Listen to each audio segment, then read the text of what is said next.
Blaise van Hecke. Now, Blaise is the founder and co-owner of Busybird Publishing with her husband, Kev Howland.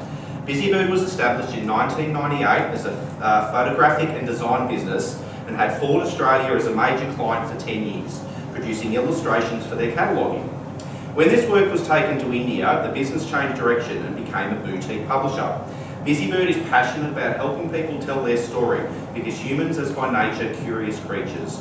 This means that the best way to engage with each other is to share your stories. So Blaise.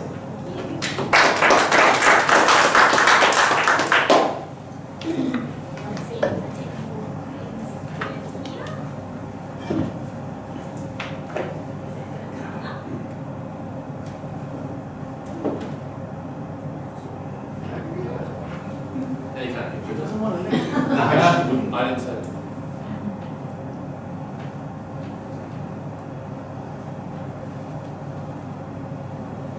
Our three devices aren't talking to each other nicely tonight. So.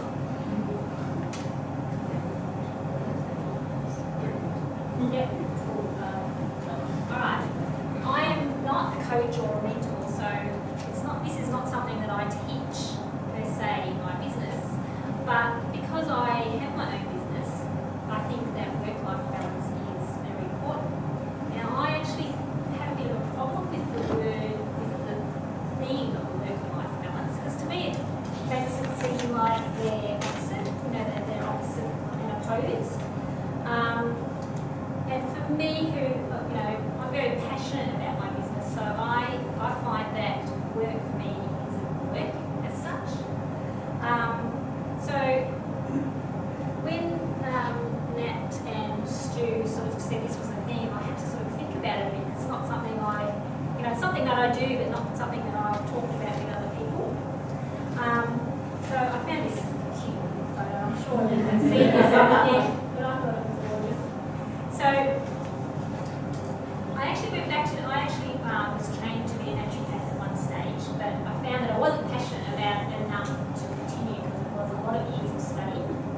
And but this is a word that I learned very early on. Does anyone know what homeostasis means? Anyone heard the word? Sorry. It actually, the word stasis means state of balance. So in health terms, homeostasis is actually something that's the systems in your body trying to balance all the time. And it's actually working all the time in order to keep your body functioning and healthy. For instance, your body is always trying to keep your body at 37 degrees. So it's always having to either make you sweat to cool down or warm up, depending, or it's making your heart race faster in order to deal with stress, little things like that. So your body is always working to keep that balance, like always, 24/7, even when you're asleep, it's still doing that. So to me, work-life balance is something that you should always work at as well. The natural order of things is to try and keep things in a balanced state, if possible.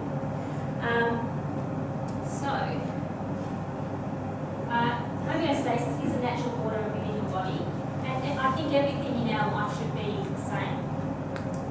So when we look at wealth, which is what we want happiness and wealth, and these are the things that we want in order to feel wealthy. If one of these things is low, we probably don't feel in balance. Would everyone agree with that?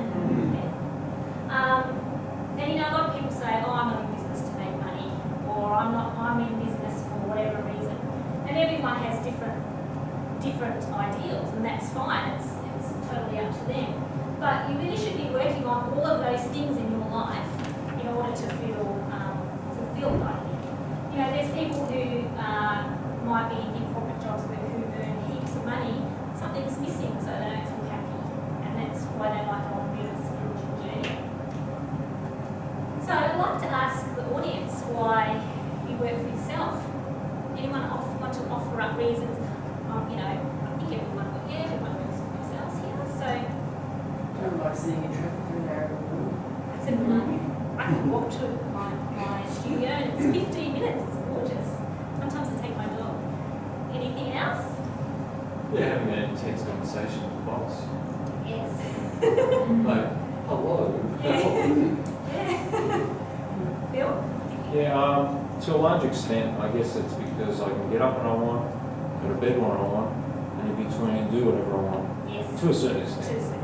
It depends. Is your boss your wife? Sometimes, in that case, yeah. But freedom, I guess, summing up in one word, freedom. Yeah. Yeah, and choices. Yeah, You can choice. choose not to be. Like, Choice. you know, like next weekend, well, not this weekend, but the next when the footy's on, because we actually open our studio on a Saturday, and I said, because Kev's sports supporter, so if they're in the final, he'll want to watch it. And I said, well, let's just close for the afternoon. He goes, yeah, we can do that. Oh my God, we can close. You know, whereas before you have to, you know, tell somebody and so, you know, you can decide. So, anyone else want to offer? Yeah. Flexibility, the Yeah. same as others have spoken about, that I can work from anywhere because I mentor by phone or Skype. Yeah. When I'm running workshops, obviously that's different, but I have the flexibility to run those when I'm in Melbourne or wherever I choose to. Yeah, and that's an example of, I'm amazed what she sent me images and stuff from over there because I was helping her with the book cover. So I was like, she could be anywhere and do exactly the same. Even with the time difference different, she seems to be managing it quite well. Right? Not the 9 to 5 and stuck in one place all the day and not being able to have that flexibility. Yeah. Steve? If you do what you're passionate about, you're never truly working.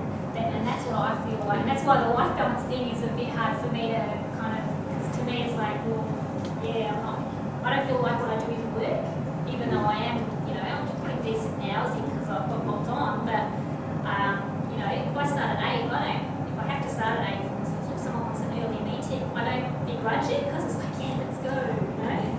There's something about the choice. You might work your, you know, as you say, 10 hours a day, but it is a choice, even if you do the 10 hours. Yeah, and then the next day you can do 2 if you want to, which I've done this week actually. I did a 10-hour and then a 3-hour the next day.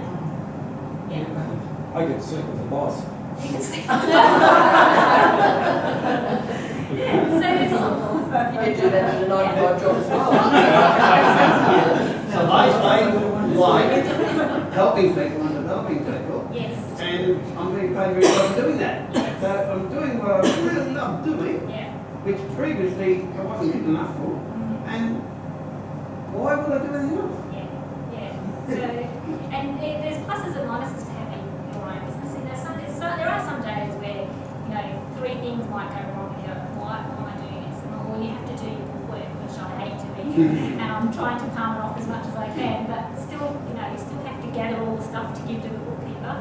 And there are some days when you go, why do I do this? And then half an hour later, you forget, you know, and you just keep going. So, and at the end of the day, you have something, you're building something that you love and that you feel passionate about. Yeah. Right. So, and this is one thing though that I find when I talk to people is, you know, they think, okay, I'm really good at something and I work for someone else. I'm just going to do it myself and run my own business. But what they don't realise is, especially when you're starting up, there's a lot to learn, there's a lot to do, and a lot of people work long hours, and that's why businesses fail, you know, within 5 years. And I think then there's people who become workaholics and they just you know work so much that they actually forget to have to do some normal things. And this is actually one reason I was working from home up until early this year, and I'm actually very undisciplined, and so I found working at home. It wasn't because I was lazy and couldn't get motivated. I was the opposite. I couldn't switch off, so I would work all day, have dinner, go back into the office, keep working, and I just would never switch off. So that's one reason why we moved out into a studio. First 3 weeks, because we've got no computer at home anymore. First few weeks I was had withdrawals. It was really bizarre. But now my husband and I, and we're empty nesting as well. It's like, oh, we can go out for dinner. We can do things, and we actually go to work, come home. Our workplace is only a 15-minute walk away anyway, so there's no traffic. We almost don't need a car, and feel like we're getting our life back, which is so it comes back to that thing about being passionate about what you do and also being smarter about what you do. Because I found, okay, I'm a pretty smart person, so I can actually do a lot of things. I can do the work, I can do all the writing and all the editing, and I can do everything in my business, but it's actually physically not possible to do. So at some stage you have to go, okay, get someone to do the work, get someone else to do proofreading, get someone else to do this or that, and actually learn to delegate. Because what I was finding is that's why I couldn't switch off, because like this, that. And I don't know about you guys in the room, but I'm really bad at saying no. Two reasons why. I like to say yes because I think sometimes opportunities will come your way when you say yes, but at the same time, if you say yes to everything and it doesn't serve your purpose, quite often you just get, dragged down, and I think people take advantage of it as well, because they go, Blaise will do it because she says yes to everything. So that's something that I'm really doing. This is a really big thing for me, and I always go back to when you're on the aeroplane and they show you all your safety stuff, and they tell parents to do the oxygen thing first before the kids. There's a reason for that, because if you die, you're no use to your child. It's the same in life. If you don't look after yourself, you're no use to anyone if you're sick. Can anyone afford to be sick? No. People go, I don't have time for exercise, I don't have time to make good meals, I don't have time for any of that sort of stuff. But I said, well, have you got time to be sick? Have you got time to be, overweight and have heart troubles or, get cancer and things like that? Because they're all stress related if you don't look after yourself. These are pretty basic things, everyone kind of knows this. And I'm just going through all these because I'm actually getting to my main point soon, and it's in the creative area. So I always like to encourage people to try new things and go on excursions. And I think because when you're in your business, and sometimes you might have a problem to solve, if you do something completely different, you'll find quite often that answers come to you. I find that a lot. If I'm working on something, even if I go for a walk with the dog, to do, relaxing, do something different, then answers actually come to me. And this is the main stuff I want to get to. Has anyone heard of Barry Heard? He's an award-winning Australian writer. He wrote a book about his experiences in Vietnam War. Now, he was obviously a Vietnam vet, and about 20 years after he came back from the war, he had a nervous breakdown.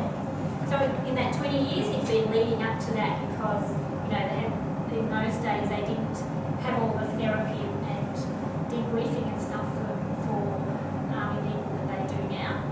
So over the 20 years, he built up, and he just had a nervous breakdown.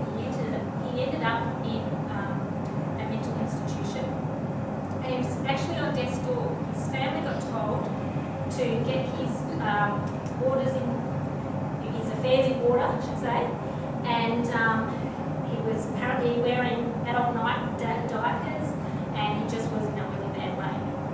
His therapist said, I want you to write things down, because he couldn't communicate with him, he couldn't talk to people.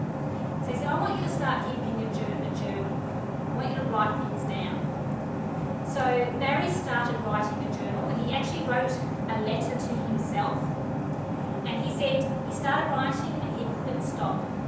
And he ended up being this book that he wrote.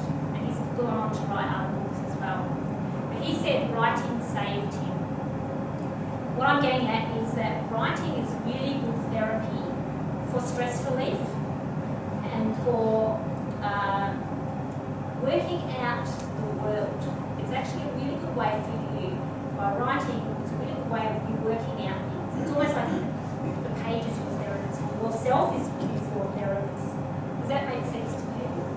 Anyone who, I know you're a writer, I know Phil's a writer, who writes a journal, for instance? See, you guys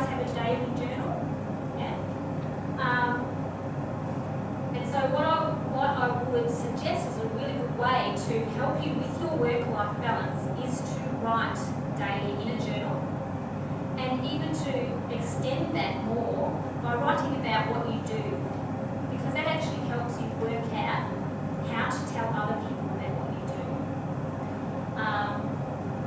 And I also tell people they should read every day. I've got a whole lot of books here, which I'm sure, for instance, people who are into investing will like to read books about investing. I like to read books about writing. So I've got a whole lot here if anyone wants to have a look afterwards. And how to rule the world from the couch, because I do read a lot of I've read The Rich Dad Poor Dad lots of times actually. And I reread those books to remind myself all the time. But it's also a good idea to read fiction to escape, because escapism is really good stress relief as well. And Dr. Zeus is a really good stress relief. It's really good to have a bit of fun. I'm going to read you a bit. One fish, two fish, red fish, blue fish. Does everyone remember these? Black fish, blue fish, old fish, new fish. This one has a little star. This one has a little car. Say, what a lot of fish there are. So I just want to sort of remind you that having a bit of fun every day in your business is really important. It's easy for me in my studio with my husband, because he's an illustrator and photographer, I'm a writer. It's a very creative space, so we're always being creative. There's lots of people coming in with their different projects that they're talking about, so we don't actually need to find ways to be creative. I just thought I would finish my slides off with this. This is quite cute.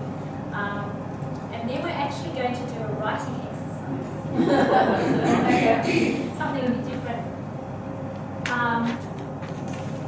So what I find is, for a lot of people, is they might have a few parts of their life that is really balanced and then something else. So this is what I was getting back. If I get back to that word homeostasis, it's always about trying to find, where the balance is needed and what you need to add to it. Everyone see that? Yeah. All right. You all have little pads on your chair. How am I going for time? Does anyone know? I think You've got I'll... as much time left as you need. Okay. Now, a lot of people who haven't read tonight, I can't write. And what I'm doing this exercise for is just to show you, if you do some journal writing, what sort of stuff you can do in it. And journal writing is really good because it'll help you debrief at the end of the day, which means that when you go to bed, you're not still doing that in your head. You've actually offloaded there, and maybe even in your journaling you can say, these are the things I'm going to do tomorrow, or these are the things I'm going to do next week, or whatever. But you actually, get rid of all your problems there. So, we'll start with a little warm-up. So, I'm going to just get you to write a list of words that you think about when you think of winter. I'm just going to give you 2 minutes.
open via other foods, steam, soups and cooking. Sounds good. Faye? I've got cold, wet, snow, skiing, fun, flying, wine, chair, blanket, cozy, storm, rain, grey sky and clouds. My first one was travel to all places. Yeah. So travel, I've got tomatoes too, I've got snow, wind and rain. Cool. It's a really basic warm-up exercise, but sometimes when people sit down to write in their journal, they go, I didn't do anything interesting today. But sometimes if you just make a list of things, or maybe list the things that were good, to remind yourself, you talk about gratitude, remind yourself of the good things that happened, or maybe write down that this was really crappy today, but tomorrow it's going to be better. So if you start with just a list, that warms you up. A lot of people talk about writer's block. Writer's block is quite easy to get through. By doing something completely different, or doing things like this where you write something completely different. You forget about what you're doing there, you go and write something completely different. Blaise, some people say that if you actually physically write it down, there's a better connection between you and the words and the feelings and the emotions than actually typing it on a computer or electronic device. Yes, I would advise people handwrite. If they're writing a book or something, it's a much better idea to handwrite it. And then when you type it, it's like you're actually editing it as you go. Once you rewrite it, definitely. Yeah. So did anyone find that? I find, like at school when the teacher wrote it up on the board, you see the words too. It gives you another thing, because everyone has their different ways of hearing by the auditory or seeing different ways of actually taking it in. Yeah. Anyone else want to share? Anyone have any different words? Oh, yeah. Sorry. Oh, no, I was just going to say I find it easier to actually type because I can type it faster than I can write. Yeah. Yes, I can understand. I got to the garden with fruit pruning, roses pruning, sweeping leaves, in a warm house to compensate for the cold and the snow. And I dictate to my computer, I don't type. Yeah, you can do that with your phone too. Yeah. And I've got a little dictaphone that's plugged into the computer. I can do it on the road and just plug it in the touch up for we want to watch. Oh, that's cool. Yeah, I haven't seen that one. A little finger. Yeah. Okay. That's pretty much all I was going to talk about today. It's really what my philosophy is as far as work-life balance is, it's something that you do every day. You remind yourself every day. And if you're feeling stressed, then think about why, and think about what is unbalanced, and try and make those little adjustments. And sometimes it can just be taking half an hour out. So many people eat their lunch at their desk, for instance, and maybe if they just got up and walked around, it makes a big difference. Does anyone have any questions as far as writing? Just to comment first, to reiterate what you said about writing a journal before you go to bed, because I used to have a lot of trouble falling asleep, and I don't know how long now, maybe 5 or 6 years, I actually created a template for a journal. I'm going to add gratitude though. Yes, yeah. And since I've been doing that, I don't know for how long, at least a few years, probably maybe 5 or 6 years, very, very rarely do I not fall asleep straight away. That's good. Yeah, I've got things on it like, there's a few different ones now. There's one that I use at the beginning of the day. I say my major outcome for the day is, but the one I do all the time in the evening is what I achieved, what the major outcomes were that day. Things like, was today more fun than yesterday? And then I have a list of tasks, and I tick them off. So just a few. It'll take you like 5 minutes. It doesn't take that much time. But I think it's really important to acknowledge those outcomes and reward yourself. Give yourself a pat on the back and maybe even do something to reward yourself, whether it's go to the movies or have a nice dinner or something like that. Yeah. John, one of them is, which always challenges me, what did I learn today? I'm learning for today. It makes me write something new.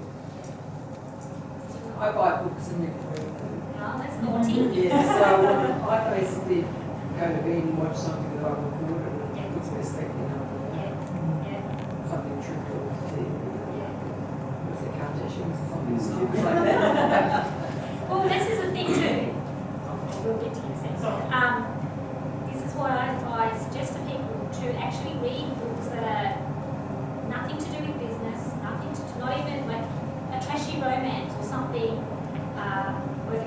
50 Shades of Grey. 50 Shades of Grey. She'll get to sleep, I promise you that.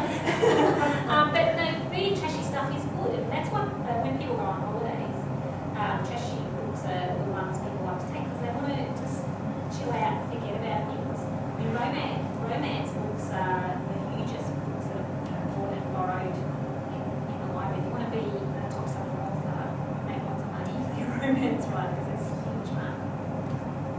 I was going to talk, when you talk about the daily journal, Yes. at the end of the day, would you be in bed writing it, or is that better? to I do? do. Yeah, That's fine. yeah, because then I'm relaxed and I just switch off the light and say, well, then all I go off and read. Exactly. Usually midnight. Journaling, reading. Yeah, yeah. Any other questions? Okay, thank you all. Thanks, Blaise.